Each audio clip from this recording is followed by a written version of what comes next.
Historia 1. Los gritos de la casa abandonada. Por motivos de salud de mi suegra, tuvimos que dejar nuestra vida en Ensenada para mudarnos a un pequeño pueblo en San Quintín, Baja California. En pocos años, ella había perdido a su esposo y luego al hijo que la cuidaba, quedándose sola, sin fuerzas para mantener su hogar o los animales de granja que la sostenían.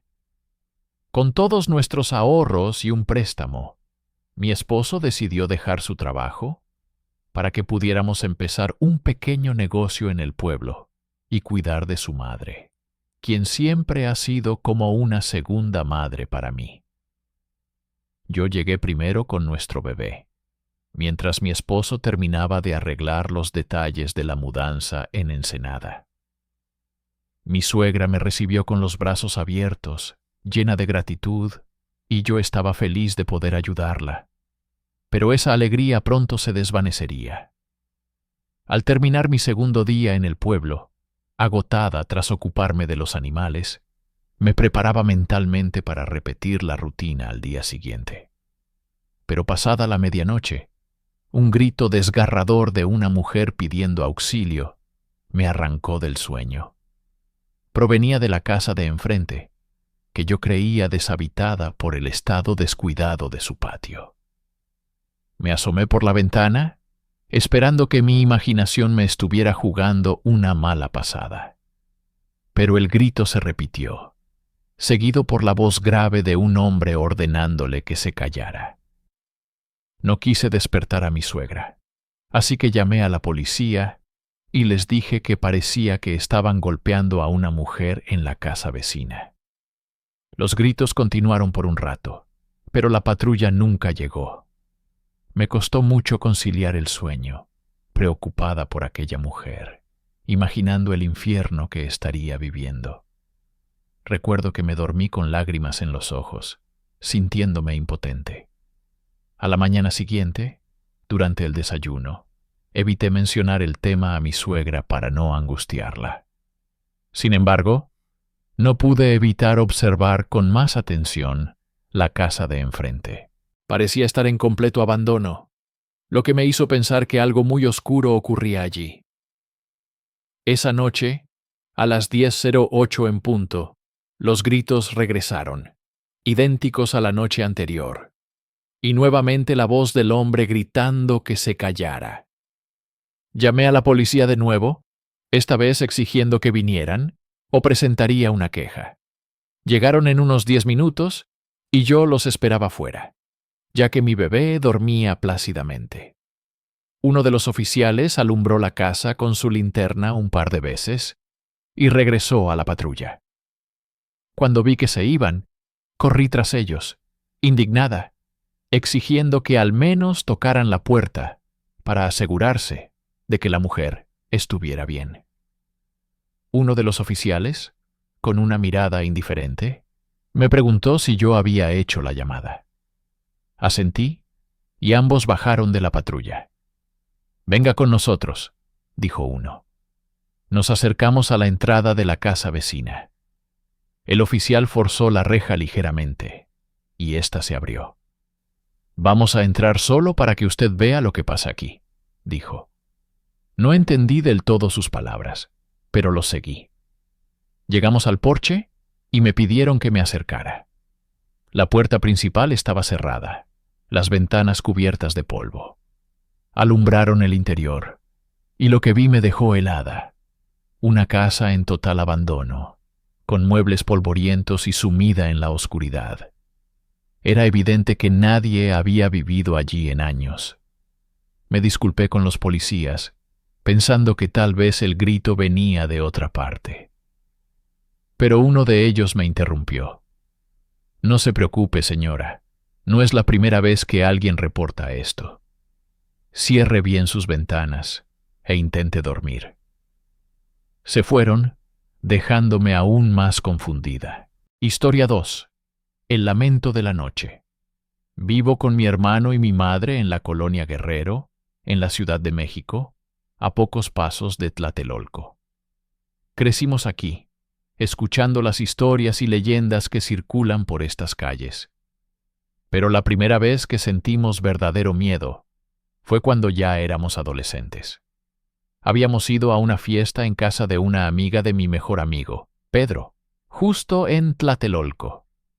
Regresamos a casa pasadas la 1 de la madrugada. Mientras caminábamos, Pedro dijo de repente: «Una vez escuché a la Llorona por aquí, justo en la calle donde vamos a doblar». Pensamos que bromeaba, pero continuó, muy serio: «Mi papá dice que él también la vio. Ha vivido toda su vida aquí. Yo solo la escuché una vez. No sabes si está cerca o lejos, porque dicen que cuando suena lejos es cuando está más cerca de ti. La escuché justo al dar la vuelta, más o menos por aquí». Dio unos pasos adelante y señaló: «Ahí a la vuelta». Solo lloraba, no gritaba, mis hijos. Solo era un llanto que resonaba por toda la calle, que se te mete en el pecho. Por eso supe que no era una mujer normal pidiendo ayuda. Corrí en dirección contraria y terminé dando un rodeo de varias cuadras. Nos reímos un poco de Pedro, aunque a él no le hizo gracia. Seguimos caminando, y la calle que mencionó tenía, de verdad, algo inquietante, pero solo de noche.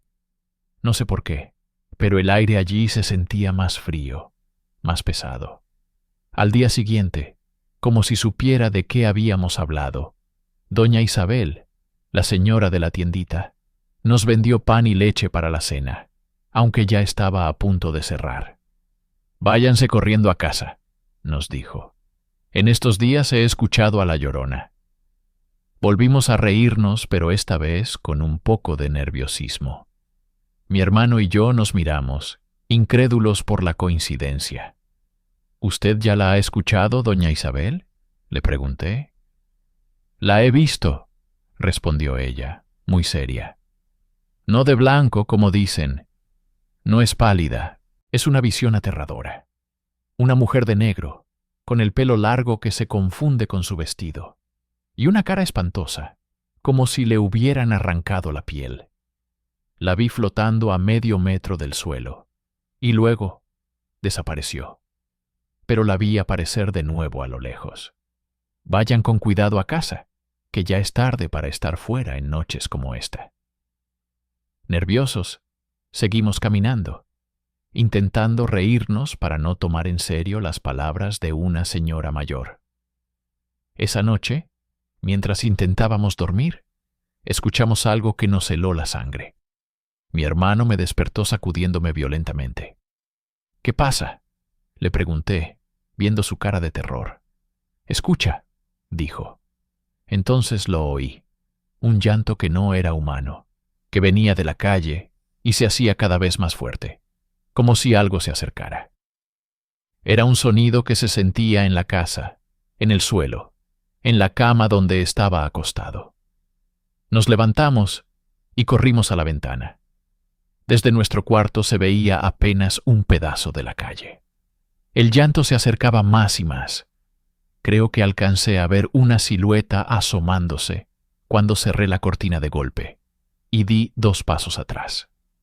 El llanto se volvió tan intenso que parecía estar justo frente a nuestra casa, inmóvil, como si lo que lo producía estuviera parado allí.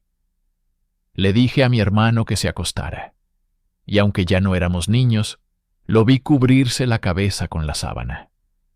Yo me quedé mirando la ventana, incapaz de parpadear, hasta que el llanto comenzó a alejarse. Minutos después, la puerta de nuestro cuarto se abrió.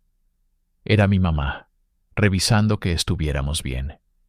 Nunca hablamos de esto con ella, y esta es la primera vez que lo cuento. Cuando otros vecinos nos han dicho que también han visto o escuchado a la Llorona, solo asentimos. Pero nunca compartimos nuestra experiencia. Historia 3. La sombra en la ventana. Llevaba más de 1 año viviendo en el mismo departamento, en la colonia Cuauhtémoc, en la Ciudad de México, cuando uno de mis compañeros de piso decidió mudarse con su novia. Lo primero que hice fue reclamar su habitación, la única con vista a la calle. Mi otro compañero aceptó, y al mudar mis cosas a ese cuarto, me sentí mucho más cómodo. La luz natural me motivaba a trabajar, especialmente porque, al trabajar desde casa, es difícil estar en una habitación cuya única ventana da al estacionamiento.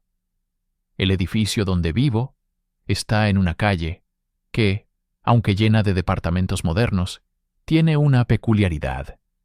Frente a mi ventana hay una de las últimas casas antiguas de la zona. La pareja de ancianos que vivía allí siempre me intrigó. El señor tenía la costumbre de asomarse por la ventana, siempre con una camiseta de tirantes, mirando la vida pasar, con la misma expresión seria. A la señora la veía menos, siempre al fondo, como si no le gustara tanto observar a la gente. Como mi escritorio estaba junto a la ventana, los ancianos eran lo primero que veía al apartar la vista de mi computadora. Una vez, el señor notó que lo observaba y me devolvió una mirada tan fija que me incomodó y tuve que mirar a otro lado. Creo que fue esa misma tarde cuando vi a la señora, sentada en la cama junto a la ventana, apenas iluminada por la luz del atardecer, mirándome fijamente. Su expresión me hizo sentir una tristeza inexplicable. Un día, al llegar a casa, vi una ambulancia estacionada frente a la casa de los ancianos. Me preocupé, esperando que estuvieran bien. Al día siguiente, doña Laura, la portera de mi edificio, confirmó mis temores. Se murió don Armando, me dijo antes de que pudiera preguntar. Que Dios lo tenga en paz. «¡Qué mal!», respondí. «Siempre lo veía en su ventana». «¿Y su señora cómo está?». «¿Cuál señora?», me contestó, genuinamente confundida. «La señora, la esposa de don Armando. O bueno, la mujer que vivía con él, la que se paraba detrás de él en la ventana». «No, joven, don Armando siempre vivió solo en esa casa». Doña Laura se persignó y me dejó hablando solo. Desde entonces, apenas me dirige la palabra. Y yo, desde ese día, mantengo la cortina cerrada, aunque eso signifique perder la luz que entra por la ventana. Espero pronto volver a mi antigua habitación, la que solo tiene vista al estacionamiento.